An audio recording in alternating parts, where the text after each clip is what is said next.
আসসালামু আলাইকুম প্রিয় দর্শক, চ্যানেল আই সংবাদে স্বাগত। আপনাদের সঙ্গে আছি আমি সামির হোসেন। বিস্তারিত সংবাদের শুরুতে জানিয়ে দিচ্ছি ফ্রেশ আটা ময়দা সুজি সংবাদ শিরোনামগুলো।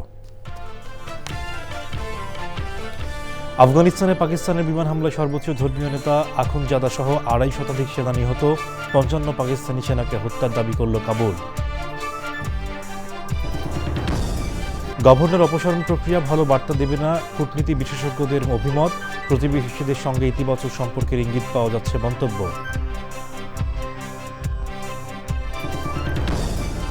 বিশ্ববিদ্যালয়গুলোতে অন্তর্বর্তী আমলে রাজনৈতিক বিবেচনায় নিযুক্ত ভিসি পরিবর্তনের উদ্যোগ, শিক্ষা প্রতিষ্ঠান রাজনীতিমুক্ত রাখতে নীতিমালা প্রায় চূড়ান্ত।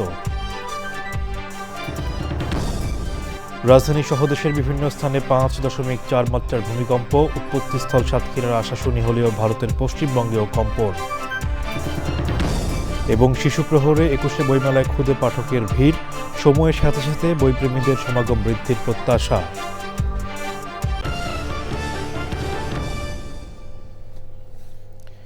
এছাড়াও নিটল টাটা বিশেষ সংবাদে যা থাকছে: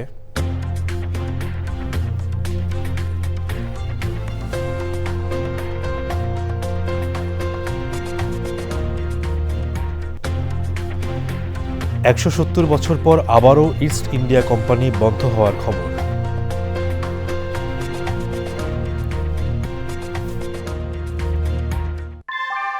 ভূমিকম্প সহনীয় মোস্ট ডিউরেবল দেশের প্রথম থার্মেক্স রড সালাম স্টিল। সালাম স্টিল বোঝে ডিউরেবিলিটি। সালাম স্টিল, মোস্ট ডিউরেবল স্টিল। সংবাদ শিরোনামগুলো জানাচ্ছিলাম। এখনকার এই সংবাদ আয়োজন একই সঙ্গে চ্যানেল আইয়ের ইউটিউব চ্যানেল এবং চ্যানেল আইয়ের ওটিটি প্ল্যাটফর্ম আই স্ক্রিনে লাইভ স্ট্রিম হচ্ছে। এবারে বিস্তারিত। আফগানিস্তানের বিরুদ্ধে প্রকাশ্য যুদ্ধ ঘোষণা করেছে পাকিস্তান। বৃহস্পতিবার রাতে আফগানিস্তান সীমান্তের কাছে পাকিস্তানি সামরিক চৌকিতে বড় ধরনের হামলার পর আফগানিস্তানের রাজধানী কাবুলের পাশাপাশি আরও ২টি প্রদেশে বোমা হামলা চালায় পাকিস্তান। পাকিস্তান সেনাবাহিনীর মুখপাত্র জানিয়েছে আফগানিস্তানের ২২৮ সেনা নিহত হয়েছেন। আন্তর্জাতিক গোয়েন্দা থিঙ্ক ট্যাঙ্ক সংস্থা ওপেন সোর্স ইন্টেলিজেন্স দাবি করেছে পাকিস্তানের অপারেশন গাজব লিল হকে আফগানিস্তানে ক্ষমতাসীন তালেবান সরকারের সর্বোচ্চ ধর্মীয় নেতা হিবাতুল্লাহ আখুনজাদা নিহত হয়েছেন। আফগানিস্তানের দাবি তাদের হামলায় ৫৫ পাকিস্তানি সেনা নিহত হয়েছে। বিস্তারিত জানাচ্ছেন আমিনা রহমান সুপ্তি।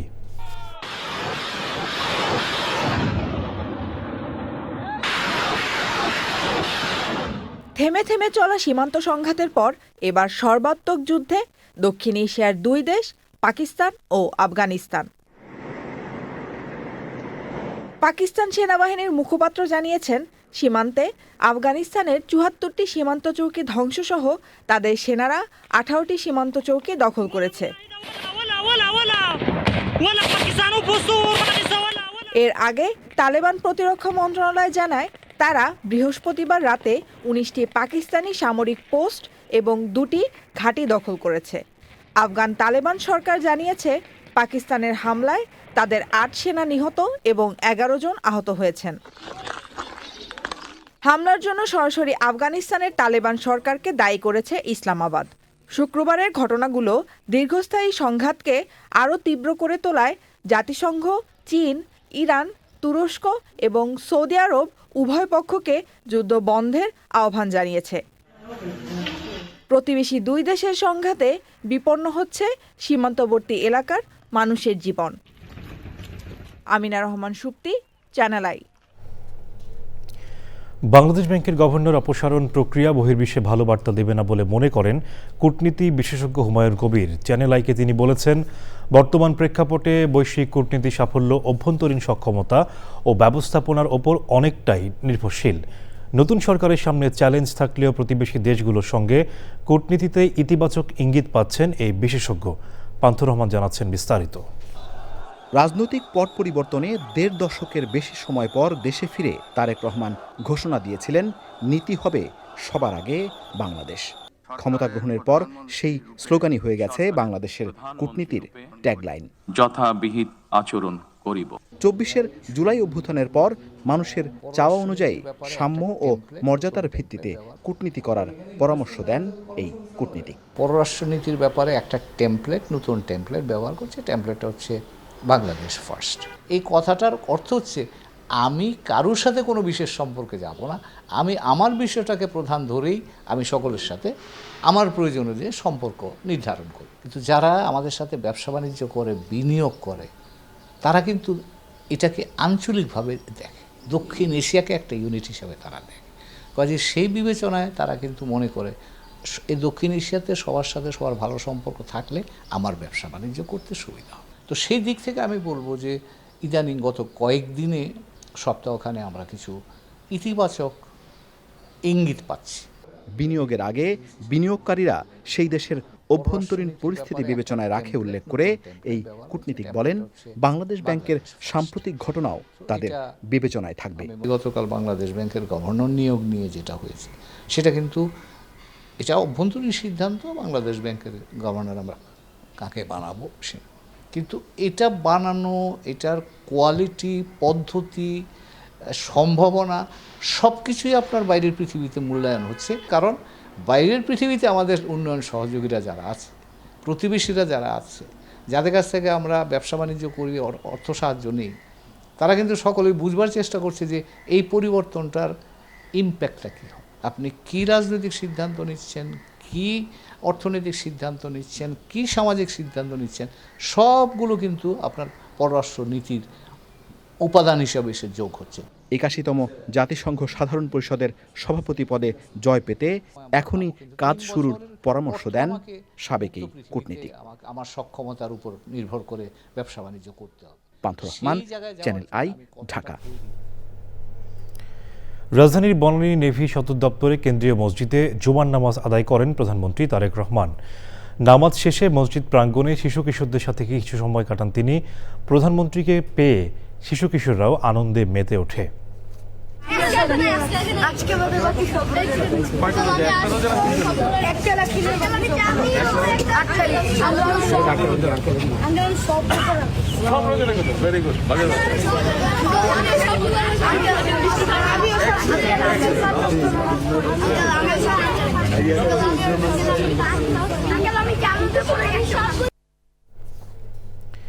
স্থানীয় সরকার, পল্লী উন্নয়ন ও সমবায় মন্ত্রী মির্জা ফখরুল ইসলাম আলমগীর বলেছেন, গণতন্ত্রকে প্রাতিষ্ঠানিক রূপ দেওয়ার কাজ করছে সরকার। জুমার নামাজের পর ঠাকুরগাঁওয়ে হাফিজিয়া মাদ্রাসা ও লিল্লা বোর্ডিংয়ের বহুতল ভবনের ভিত্তিপ্রস্তর স্থাপনের পরে সাংবাদিকদের প্রশ্নের জবাবে এসব কথা বলেন তিনি। মির্জা ফখরুল বলেন, এখন দেশের পরিস্থিতি যথেষ্ট ভালো। পুলিশ হত্যা তদন্তের প্রশ্নে তিনি জানান, স্বরাষ্ট্রমন্ত্রী যা বলেছেন সেটাই হবে।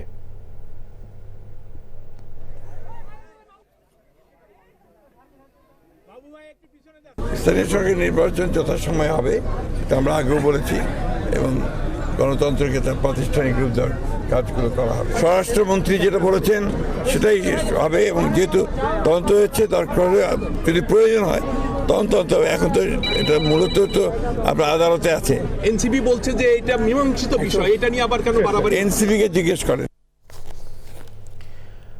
অন্তর্বর্তী সরকারের 18 মাসে যেসব বিশ্ববিদ্যালয়ে রাজনৈতিক বিবেচনায় উপাচার্য নিয়োগ দেওয়া হয়েছে, বর্তমান সরকার নীতিমালার আলোকে সেগুলোতে পরিবর্তন আনবে, এমন ইঙ্গিত দিয়েছেন শিক্ষা প্রতিমন্ত্রী ববি হাজ্জাজ। বলেছেন, স্কুল থেকে কলেজ, এরপর বিশ্ববিদ্যালয়, সবকিছুকে রাজনীতির বাইরে রাখতে নীতিমালা প্রায় চূড়ান্ত। মোস্তফা মল্লিকের রিপোর্ট। 2024 সালের 5 আগস্ট ছাত্র জনতার অভ্যুত্থানের পর দেশ ছেড়ে চলে যান শেখ হাসিনা। অন্তর্বর্তী সরকার দায়িত্ব গ্রহণের পর নতুন করে শুরু হয় বিড়ম্বনা। সরকার পরিবর্তনের পরও নানা ইস্যুতে রাস্তা দখল করে বিভিন্ন কর্মসূচি দিতে থাকে শিক্ষার্থীদের একটি অংশ। আন্দোলন করা শিক্ষার্থীদের দাবির মধ্যে ছিল উপাচার্যের পদত্যাগ, নিজেদের পছন্দের উপাচার্যসহ বিভাগীয় প্রধানদের নিয়োগ। এসব কারণে বিশ্ববিদ্যালয়ের উপাচার্যদের পদত্যাগের হিড়িক লাগে। অন্তর্বর্তী সরকারের দায়িত্ব শেষে নির্বাচনের মাধ্যমে ক্ষমতায় আসে বিএনপি। শিক্ষা প্রতিমন্ত্রী বলছেন, বিশ্ববিদ্যালয়ের উপাচার্যদের রাজনীতির বাইরে থাকতে হবে, এজন্য নীতিমালাও প্রায় চূড়ান্ত। আমরা জানি বিগত অনেক বছর ধরে নিয়োগগুলো হেভিলি পলিটিসাইজড হয়েছে। বিগত 18 মাসেও কিছু দূর এটা হয়েছে। সো এখন আমাদের একটা শক্ত প্রচেষ্টা আছে আগামীতে যেন পলিটিসাইজ না হয়। রাতারাতি সব কিছু আমরা ডিপলিটিসাইজ করতে পারবো না, আমাদের প্রচেষ্টাটা থাকবে। সো যদিও এটা আগ বাড়িয়ে বলা হচ্ছে, বাট খুব শীঘ্রই, যেহেতু নীতিমালাটা মোটামুটি আমরা ফর্ম করে ফেলেছি, খুব তাড়াতাড়ি এটা বাস্তবায়ন হবে। সো আপনারা জানবেন, আমরা ইমিডিয়েটলি অ্যাকশনে যাব যদি আমাদের কাছে ক্রেডিবল এভিডেন্স থাকে। শুধু বিশ্ববিদ্যালয় নয়, স্কুল কলেজের ব্যবস্থাপনা কমিটিতেও আসছে বড় পরিবর্তন। স্কুল থেকে শুরু করে, মানে স্কুলের ম্যানেজিং কমিটি থেকে শুরু করে কলেজের গভর্নিং বডি, বিশ্ববিদ্যালয়ের ভিসি, সব কিছু আমরা যতখানি নীতিমালা পর্যায়ে যতখানি ডিপলিসাইজ করা সম্ভব আমরা করা শুরু করেছি, এবং এটা খুব তাড়াতাড়ি এটা আমাদের নীতিমালার রূপে, অফিসিয়াল নীতিমালার রূপে আপনারা দেখবেন। সো আমাদের সেটা প্রচেষ্টা আছে, কিন্তু এটাও মনে রাখতে হবে যে রাতারাতি সব কিছু বদলে যাবে না, আমাদের প্রচেষ্টাগুলো চলমান।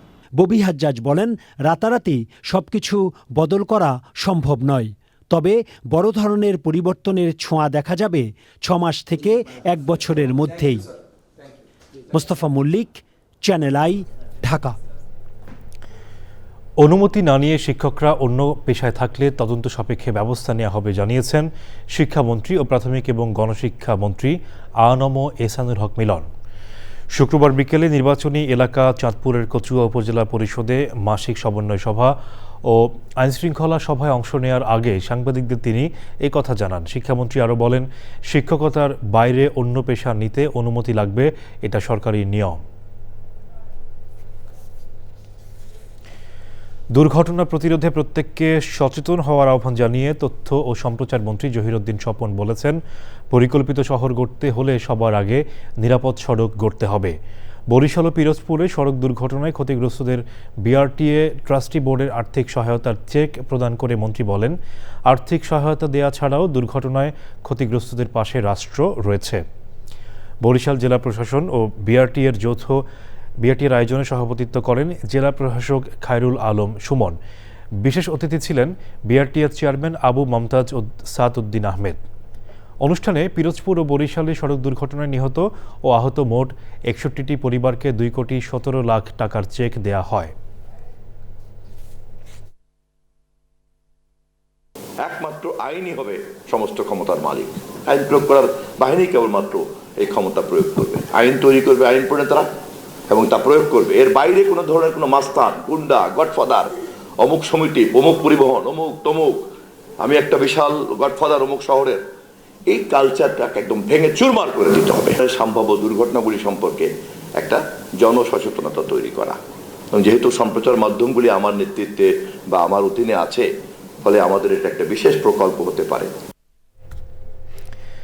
দেশের আইনশৃঙ্খলা পরিস্থিতি নিয়ে উদ্বেগ প্রকাশ করেছেন জামাত ইসলামীর আমির ডাক্তার শফিকুর রহমান।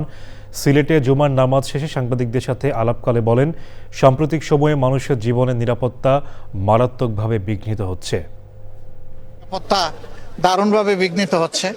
আমরা সরকারকে দৃষ্টি আকর্ষণ করব যে এইদিকে সরকার যেন যথাযথ মনোযোগ দেন, এবং বিশেষ করে সরকার দলীয় কেউ যেন এই সমস্ত অপরাধের দায়িত্ব না নিয়ে অপরাধীদের পাশে না দাঁড়ান।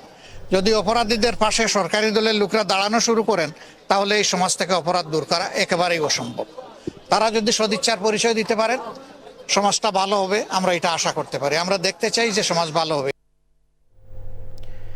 নরসিংদীর মাধবদীতে কিশোরীকে ধর্ষণের পর বাবার সামনে থেকে ছিনিয়ে নিয়ে হত্যার ঘটনায় বিএনপি নেতাসহ মোট 5 জন গ্রেপ্তার হয়েছে। সকালে ঘটনাস্থল পরিদর্শন ও ভুক্তভোগী পরিবারের সাথে কথা বলেছেন ঢাকা রেঞ্জের ডিআইজি। তবে এখনও ধরাছোঁয়ার বাইরে মূল অভিযুক্ত নূরা। এই ঘটনায় বৃহস্পতিবার দিবাগত রাতে নিহত কিশোরীর মা ফাহিমা বেগম বাদী হয়ে নূরা সহ 9 জনকে আসামি করে মাধবদী থানায় মামলা করেন। এরপর সকাল পর্যন্ত বিভিন্ন স্থানে অভিযান চালিয়ে মোট 5 জনকে গ্রেপ্তার করা হয়।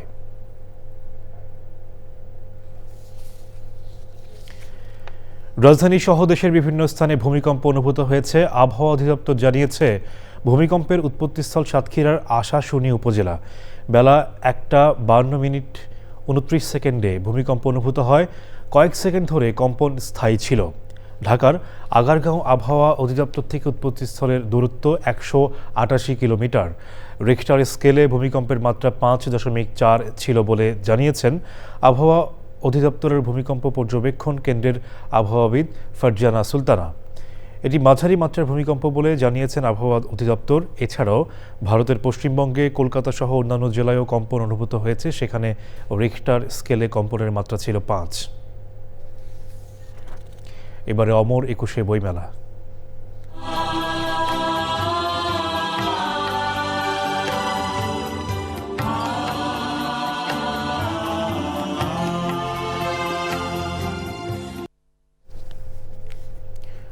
অমর একুশে বইমেলার দ্বিতীয় দিন শুক্রবার বইপ্রেমীদের পদচারণায় মুখর সোহরাওয়ার্দী উদ্যান। সেখানে আছেন যাযাবর মিন্টু, আমরা সরাসরি যাব তার কাছে। মিন্টু, ছুটির দিনে বইমেলায় পাঠকের উপস্থিতি কেমন দেখছেন, আর মেলার সার্বিক চিত্রটা আমাদের জানাবেন। ধন্যবাদ সামির। আমি এই মুহূর্তে আছি অমর একুশে বইমেলা 2026-এর যে সোহরাওয়ার্দী উদ্যান প্রাঙ্গণে। আর আমরা জানি আজকে হলো বইমেলার দ্বিতীয় দিন চলছে এবং আজকে হচ্ছে শুক্রবার। মেলা শুরু হয়েছে সকাল 11টা থেকে এবং চলবে রাত 9টা পর্যন্ত। সকালে ছিল শিশু প্রহর। এবছর বইমেলার পেছনের কারণ হচ্ছে আমরা সবাই জানি ত্রয়োদশ জাতীয় সংসদ নির্বাচন হয়েছে 12ই ফেব্রুয়ারি, যার কারণে বইমেলা একটু পিছিয়ে এসেছে হলো 26শে ফেব্রুয়ারি থেকে। তবে বইমেলার সর্বশেষ বইমেলা নিয়ে কিছুটা অনিশ্চয়তা দেখা দিয়েছিল, সেটা কেটে গিয়েছে 22শে ফেব্রুয়ারি, যার কারণে দেখা যাচ্ছে যে অনেক এখনও হাতুড়ি ঠোকাঠুকি শোনা যাচ্ছে, অনেক স্টল এখনও তৈরি হয়নি। তারপরও আমরা আজকে যেটা দেখছি যে এবং আমরা জানি যে আমাদের রমজান চলছে, রোজা চলছে। আমরা সবাই ভাবছিলাম পাবলিশার যারা তারা বলছিল হয়তো বা রমজানের উপস্থিতি কম হবে, কিন্তু আমরা বইমেলা ঘুরে দেখলাম যে না, মোটামুটি উপস্থিতি ভালোই। শুক্রবার মোটামুটি ভালোই উপস্থিতি আছে এবং প্রকাশকরা আশাবাদী এবং তারা বলছেন যে মোটামুটি বই বেচাকেনা মোটামুটি ভালোই হচ্ছে। আর আমরা যেটা জানি যে এই বছর বইমেলায় আমাদের মোট 549টি প্রকাশনা প্রতিষ্ঠান অংশ নিচ্ছে। এর মধ্যে বাংলা সিটি এবং এই সোহরাওয়ার্দী উদ্যানে আছে 468টি প্রকাশনা প্রতিষ্ঠান। এছাড়া লিটল মেঘ চত্বর করা হয়েছে, সেখানেও হলো লিটল মেঘ চত্বরে আছে হলো আপনার আমরা যেটা দেখছি সেটা হচ্ছে 87টি স্টল লিটল মেঘ চত্বরে। লিটল মেঘ যে যারা প্রকাশনা করে লিটল মেঘ তারা সেখানে আছে। তো আমরা হলো যেটা দেখছি যে এবার মোটামুটি মানে বইমেলার পুরো ঘোরা দেখা গিয়েছে যে বইমেলার এবারের যে মানে এবার এই মানে সম্পূর্ণ ব্যতিক্রমধর্মী বইমেলা হচ্ছে এবার, কেননা এবছর কোনো পেভিলিয়ন নেই। পেভিলিয়ন ছাড়া এবার বইমেলা হচ্ছে এবং মেলায় পর্যাপ্ত পরিমাণ হাঁটাচড়া যাওয়ার জন্য মানে যাতায়াত করার জন্য পর্যাপ্ত পরিমাণ জায়গা রয়েছে। মানে এমনি অন্যান্যবার দেখা যায় যে একটু অনেক কিছু স্টল কনজাস্টেড হয়ে যায়, মানে গ্যাদারিং দেখা যায়, হাঁটাচড়া একটু কম করা যায়। কিন্তু এবছর আমি যেটা দেখলাম যে মেলার যে বিন্যাসটা আমার কাছে ভালো লেগেছে। তা স্বামী সর্বশেষ এই ছিল আমার কাছে। মিন্টু, আপনাকে ধন্যবাদ আমাদের সঙ্গে যুক্ত হয়ে তথ্যগুলো জানাবার জন্য। এর আগে সকাল 11টা থেকে বেলা 1টা পর্যন্ত এবারের বইমেলায় প্রথম শিশু প্রহরে ছোটদের নজর কেড়েছে কাকতাড়ুয়ার পাপেট শো। সুলতানা হিমুর রিপোর্ট। বহুমাত্রিক বাংলাদেশ প্রতিপাদ্যে চলা অমর একুশে বইমেলার দ্বিতীয় দিন বাংলা একাডেমি প্রাঙ্গণে সকাল 11টায় শুরু হয় বইমেলার অন্যতম আকর্ষণ শিশু প্রহর। সোহরাওয়ার্দী উদ্যানের মুক্ত মঞ্চের পাশেই সাজানো হয়েছে শিশু চত্বর। সিসিমপুর নেই, তবে বাচ্চাদের নজর কেড়েছে কাকতাড়ুয়া পাপেট থিয়েটার আয়োজিত ঐতিহ্যবাহী পুতুল নাট্য। অভিভাবকরাও স্বাচ্ছন্দ্যে শিশুদের নিয়ে ঘুরেছেন মেলা প্রাঙ্গণ। বই মেলা ভালো লাগছে, আমাকে 2টো পুরস্কার দিয়েছে আর 2টো আমি কিনেছি। বই কিনবো, খাবো, খেলবো। চিত্রাঙ্কন প্রতিযোগিতা ছিল, ওইখানে করলো আর বইটই দেখছে, ঘুরছে। উৎসব মুখর পরিবেশ, বাচ্চাদের শেখার জন্য সত্যি এই আয়োজনগুলো প্রয়োজন। মেলার সার্বিক দিক পর্যবেক্ষণে তৎপর বাংলা একাডেমি কর্তৃপক্ষ। প্রচুর নিরাপত্তা ব্যবস্থা, আমরা পুলিশ সহ নিয়মিত বাহিনীগুলোর বাইরে আমরা আবার বিএনসিসিরও প্রচুর তরুণ সদস্যকে আমরা নিয়োগ করেছি। আগামীকাল হচ্ছে ইন্টারঅ্যাক্টিভ পাপেট শোর মাধ্যমে বাচ্চাদেরকে আমরা হচ্ছে বিভিন্ন মেসেজ দেওয়ার চেষ্টা করব এবং ওদের সাথে আমরা গল্প বলবো, গান, কবিতা, ছড়া। টানাপোড়েনের মধ্যে আমাদের দেশটা গেল, তারপরে একটা স্থিতিশীল অবস্থায় এসছে, এখন হয়তো ভালো কিছু হবে ভাবছি। এবছর প্যাভিলিয়ন না থাকলেও সুবিন্যস্তভাবে অংশ নিয়েছে 549টি প্রকাশনা প্রতিষ্ঠান। জ্ঞানভিত্তিক, মানবিক ও অন্তর্ভুক্তিমূলক বাংলাদেশ বিনির্মাণের লক্ষ্য নিয়ে শুরু হওয়া বইমেলা এবার হাজার প্রতিকূলতা পেরিয়ে সফলকাম হবে, সেই প্রত্যাশাই করছেন প্রকাশকরা। Sultana Himu, channel I, Dhaka. সংবাদের এ পর্যায়ে নিচ্ছি বিরতি, আর বিরতির পর জানিয়ে ফিরছি। উল্লেখযোগ্য অগ্রগতিতে জেনেভায় যুক্তরাষ্ট্র ও ইরানের মধ্যে তৃতীয় দফার আলোচনা। তেহরানের পরমাণু কর্মসূচি এবং নিষেধাজ্ঞা প্রত্যাহার ইস্যুতে গুরুত্বপূর্ণ প্রস্তাব। ডাভ কি সাবানের থেকে আলাদা? আপনার সাবান আর ডাভ নিন। একদিকে সাবান দিন আর অন্যদিকে ডাভ। বিরতির পর আবারও আমন্ত্রণ। সুইজারল্যান্ডের জেনেভায় যুক্তরাষ্ট্র ও ইরানের মধ্যকার আলোচনার তৃতীয় ধাপ শেষ হয়েছে। ওমানের পররাষ্ট্রমন্ত্রী বদর আল বুসাইদি জানিয়েছেন, তৃতীয় দফার আলোচনা উল্লেখযোগ্য অগ্রগতির মাধ্যমে শেষ হয়। তিনি আরও জানান, আগামী সপ্তাহে অস্ট্রিয়ার রাজধানী ভিয়েনায় কারিগরি পর্যায়ের আলোচনা হবে। ইরানের পররাষ্ট্র মন্ত্রণালয়ের একজন মুখপাত্র জানিয়েছেন, আলোচনায় পারমাণবিক কর্মসূচি এবং নিষেধাজ্ঞা প্রত্যাহার ইস্যুতে গুরুত্বপূর্ণ প্রস্তাব উত্থাপন হয়েছে। মার্কিন কিছু গণমাধ্যমে জেনেভায় ইরানের পররাষ্ট্রমন্ত্রী আব্বাস আরাকচি ও যুক্তরাষ্ট্রের বিশেষ দূত স্টিভ উইটকফের মধ্যে সরাসরি বৈঠকের কথা বলা হলেও ইরানের তাসনিম সংবাদ সংস্থা তা নাকচ করেছে।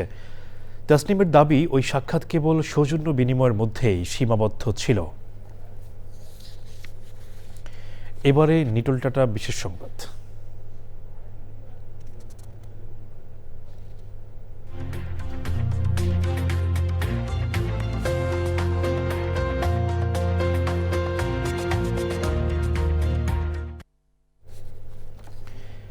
একশো 70 বছর পর আবারও বন্ধ হলো ইস্ট ইন্ডিয়া কোম্পানি।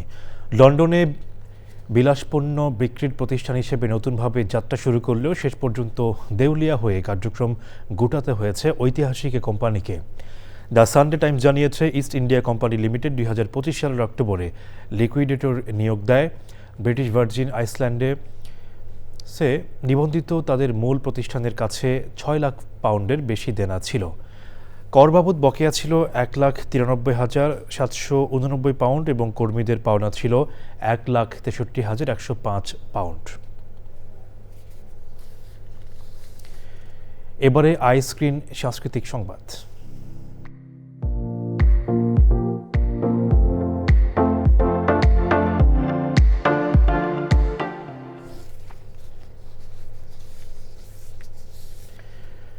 বর্ণাঢ্য আয়োজনে অনুষ্ঠিত হল কারক নাট্য সম্প্রদায়ের বর্ণমালা লিখন প্রতিযোগিতার 39 বছর।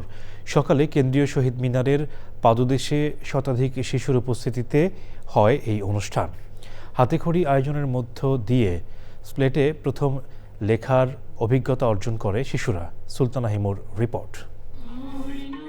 প্রজন্ম থেকে প্রজন্মে গৌরবময় ভাষা আন্দোলনের ইতিহাস বাঁচিয়ে রাখার লক্ষ্যে অনুষ্ঠিত হল কারক নাট্য সম্প্রদায়ের শিশুদের হাতেখড়ির আয়োজন।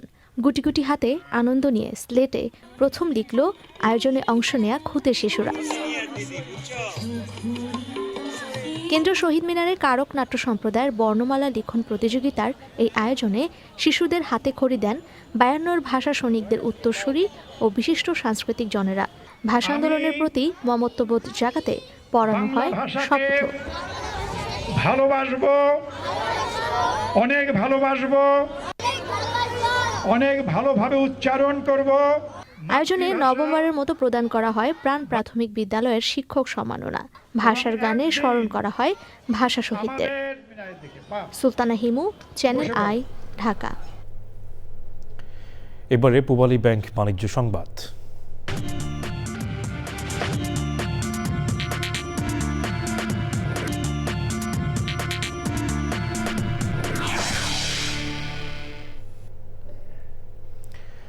পূবালী ব্যাংক ও retail chain ACI logistics limited Shwapno এর মধ্যে সমঝোতা স্মারক সই হয়েছে। এই কৌশলগত অংশীদারিত্বের মাধ্যমে উভয় প্রতিষ্ঠান গ্রাহক সেবা উন্নয়ন, মার্কেটিং ইনোভেশন, সিআরএম ইন্টিগ্রেশন এবং ব্র্যান্ডেড ক্যাম্পেইন পরিচালনার ক্ষেত্রে যৌথভাবে কাজ করবে।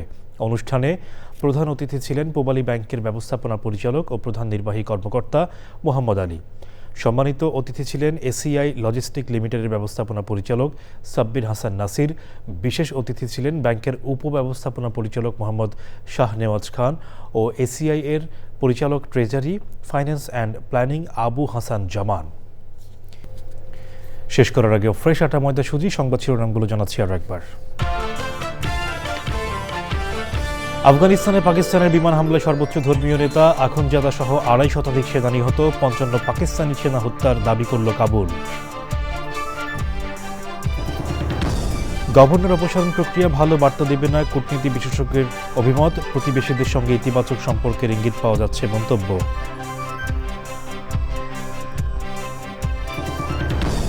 বিশ্ববিদ্যালয়গুলোতে অন্তর্বর্তী আমলের রাজনৈতিক বিবেচনায় নিযুক্ত ভিসি পরিবর্তনের উদ্যোগ, শিক্ষা প্রতিষ্ঠান রাজনীতিমুক্ত রাখতে নীতিমালা প্রায় চূড়ান্ত।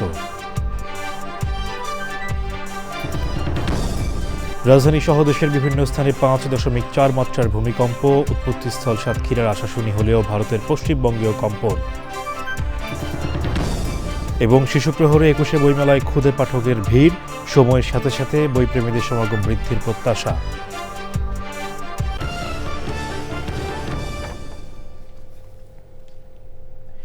এখনকার সংবাদ আয়োজন এ পর্যন্ত। এতক্ষণ সাথে থাকার জন্য ধন্যবাদ সবাইকে।